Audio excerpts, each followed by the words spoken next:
여러분 반갑습니다. 처음 뵙겠습니다. 이렇게 신학 질의응답으로 여러분들 만나뵙게 돼서 진심으로 반갑고 감사합니다. 오늘 제가 받은 질문은 하나님은 자신을 모든 인간에게 충분히 계시하셨나요? 라는 주제입니다.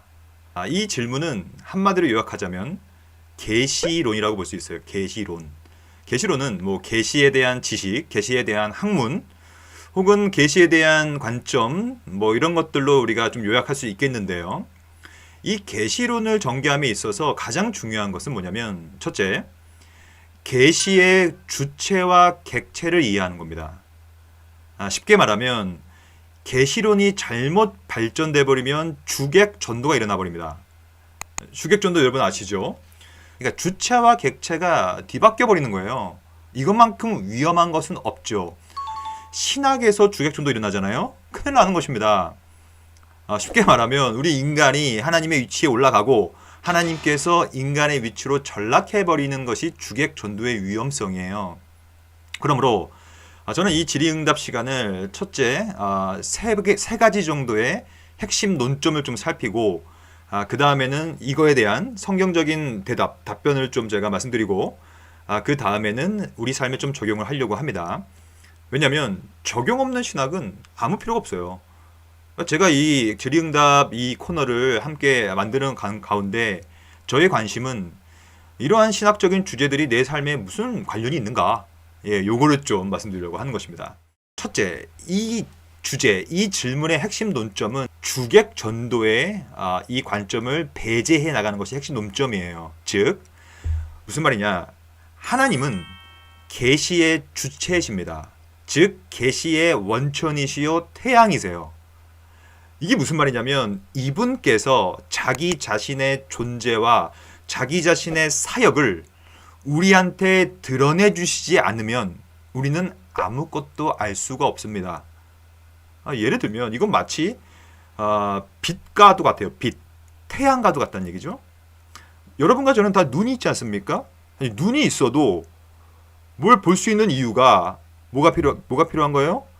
태양이라는 그 빛의 원천이라는 그 태양이 우리한테 비추기 때문에 우리가 사물을 보고 망막의 상을 맺혀서 뭔가를 경험하고 지각하는 거 아니에요? 똑같습니다. 우리가 뭔가를 이해할 수 있다는 것, 또한 더 고상하게는 하나님의 뜻과 의지를 발견할 수 있는 이유는 계시의 시작점인 원천이신 주체인 하나님께서 자기의 작정하에 자신의 뜻과 의지를 우리한테 드러내셨다.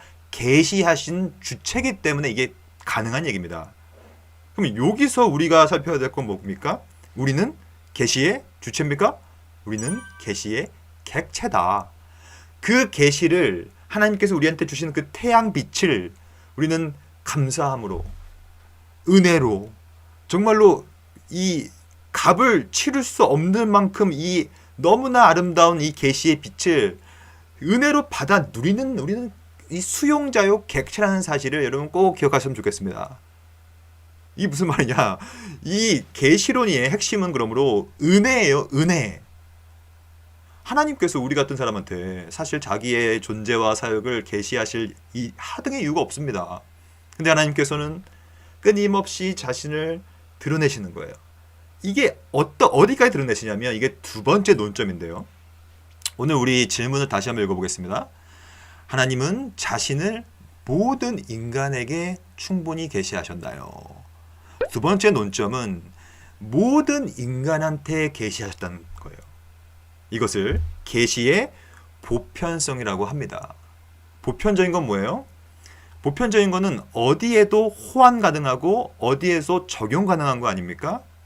하나님은 자기 자신의 존재와 사역을, 즉 자신이 누구시고 자신이 어떤 일을 하셨고 하고 계시며 하실 것이라는 사실을 일반적으로 전부에게 계시하셨지 특정 인종, 특정 계급, 특정 인물에게만 계시하지 않았다는 것이 소위 보편적 계시이며, 이것을 다른 말로 하면 들어보셨을 겁니다. 일반 계시 혹은 거기에 확장지어서 일반 은총이란 말을 쓰는 것입니다. 즉 하나님은 단순히 그냥 어떠한 제한적으로 아니면 굉장히 배타적으로 자신을 드러내는 분이 아니에요. 오히려 모든 사람에게 보편적으로 자신을 드러내는 분이 바로 하나님이시다. 그럼 여기서 하나 더 볼까요? 우리가 첫째, 객체와 주체를 파악했습니다. 오늘 이 질문에 나온 것처럼 하나님은 이게 주어, 주체고요. 인간에게 이건 두 번째 객체라고 말씀드렸고요. 이 주체와 객체의 관계 속에서 우리는 은혜가 피어오른다라고까지 배웠습니다. 두 번째는 모든 인간에게 보편적으로 계시는 임한다까지 배웠습니다. 근데 마지막 남은 하나의 중요한 문구가 남아 있어요. 그건 뭐냐면 하나님은 자신을 모든 인간에게 충분하게 계시하셨나요? 충분히. 이걸 좀 보려고 합니다. 이 충분히를 보려면 하나님의 계시의 적용 범위라든지 아니면 그 양이라든지 어디까지 확장적으로 미치는가, 또한 얼만큼 하나님은 자기의 것들을 계시하셨는가까지 봐야 될 필요가 있어요. 이것을 이해하려면 약간 좀 복잡할 수 있는데 뭐 간단한 겁니다. 사실 계시는 아까 제가 말씀드렸다시피 보편적인 계시가 있다. 일반 계시라고 하죠. 근데 이 보편적인 계시의 특징은 사실 좀 희미한 게 있어요. 희미해요. 그러니까 하나님이 누구신가는 알 수 있어요. 저 산에 올라가 보십시오. 야, 이 너무 멋지잖아요. 저도 등산한 지가 하도 오래됐는데 제가 이제 저기 지리산 막 이런 데 올라갔을 때 너무 아름다운 거예요. 왜 아름다움을 느낍니까? 하나님이 아름다우시니까. 그 자연 만물을 만드신 분이 아름다우시니까 아름다움을 느끼는 거 아닙니까? 하지만 지리산에서는 아름다움을 느끼지만 문제는 하나님의 존재 양식이라든지, 그렇죠? 뭡니까? 우리가 나중에 또 다루게 될 텐데 삼위일체라는 하나님의 존재 양식이 있습니다. 성부와 성자와 성령. 이 양식은 사실은 지리산에서 발견 못합니다. 어떻게 발견합니까? 만약에 지리산에서 삼위일체 양식을 발견한 분이 있다면 저한테 연락 주십시오. 제가 배우고 싶네요. 그렇지 않아요. 그리고 우리 같은 죄인이 어떻게 구원받을 수 있을까에 대한 구속에 대한 진리도 지리산에서는 발견할 수 있어요? 없어요? 힘들 겁니다. 그리스도의 십자가 사역과 그의 속죄 사역과 그의 피 제사와 신구약의 통일성과 이런 내용들이 사실은 보편적인 계시론에서는 사실 희미하게 드러나기 때문에 하나님께서는 그 희미한 것을 놔두지 않으시고 조금 더 특별한 방식, 조금 더 선명한 방식, 그리고 조금 더 완성된 방식으로 자기 자신을 드러내시는데 그것이 바로 일반 계시가 아닌 특별 계시라는 말을 쓰는 것입니다. 그것이 성경이에요, 여러분. 우리가 나중에도 이걸 다 다루게 될 겁니다. 즉 오늘 질문의 대답은 하나님은 자신을 모든 인간에게 충분히 계시하셨나요? 물론 하나님의 존재에 대한 그의 이 속성에 대한 것들은 모든 사람에게 어느 정도 알 만큼 계시하셨어요.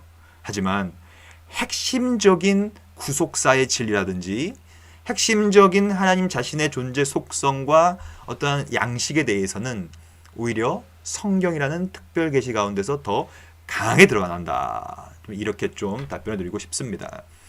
이 제가 오늘 나눴던 이런 모든 내용들은 다 성경에 근거하는데요. 제가 성경 한 구절을 읽겠습니다. 시편 19편 1절 말씀이에요. 여러분도 한번 찾을 수 있으면 찾아보시고요. 하늘이 하나님의 영광을 선포하고 궁창이 그의 손으로 하신 일을 나타내는도다. 이게 이제 오늘 우리가 배운 그 주제 아닙니까? 하늘이 궁창이 자연 만물이에요. 자연 만물, 하나님께서 만드신 자연 만물, 이 모든 것들이 뭘 선포하냐면 하나님의 영광을 선포합니다. 하나님이 얼마나 공의로우신가, 얼마나 전능하신가, 얼마나 아름다우신가. 이거를 이제 또한 나타내는도다. 나타내는 거예요. 충분하게 나타내고 있죠. 신약도 볼까요? 로마서 1장 19절 20절인데요. 이는 하나님을 알만한 것이 그들 속에 보임이라. 아주 중요한 말씀이죠. 하나님을 알만한 것이 모든 사람에게 보이는 거예요. 하나님께서 그렇게 계시하시는 것이죠. 하나님께서 이를 그들에게 보이셨느니라. 뭘 보이셨냐면 창세로부터 보이지 아니하는 것들, 곧 영원하신 능력과 하나님의 속성이라고 하죠. 신성과 그의 어떠한 존재 양식이에요. 신성. 그가 만드신 만물, 온 자연 만물에 분명하게, 중요한 표현이죠. 분명하게 보여 알려졌기 때문에 결론을 말씀드리면 여기 이제 로마서 1장 20절 마지막에 보면 그러므로 그들이 하나님이 없다 핑계하지 못할지니라, 이렇게 좀 결론을 지으려고 합니다. 그럼 적용해 볼까요? 이 계시론을 우리가 다룰 때 꼭 기억해야 될 것은 이 계시 자체는요 놀라운 은혜라는 거예요. 우리 같은 죄인한테, 사실 우리한테 하나님께서 자신의 뜻과 자신의 존재를 분명하게 알려줄 이유가 없습니다. 그렇잖아요. 뭐 알려줄 이유가 없어요. 근데 하나님께서는 자신의 존재와 사역을 정말로 모든 사람에게 알기 쉽게, 또한 분명하게 모든 것을 다 알려주셨어요. 그래서 핑계하지 못하는 것이죠. 저와 여러분들이 오늘 이 주제를 접하는 저와 여러분들은 다시 한번 자연 만물을 통하여 하나님의 흔적을 발견해야 합니다. 그리고 그 가운데 서려 있는 하나님의 영광스러움과 존귀하심, 이것을 은혜로 받아들여야 돼요. 그리고 우리가 나올 수 있는 유일한 어떠한 자세는, 또한 태도는 감사와 감격. 저는 얼마나 감격적인지 몰라요. 하나님께서 자신의 뜻과 자신의 존재와 사역을 우리 모두에게 이렇게 계시하셨다는 사실에 대한 이 놀라운 감격을 저는 함께 느꼈으면 좋겠습니다.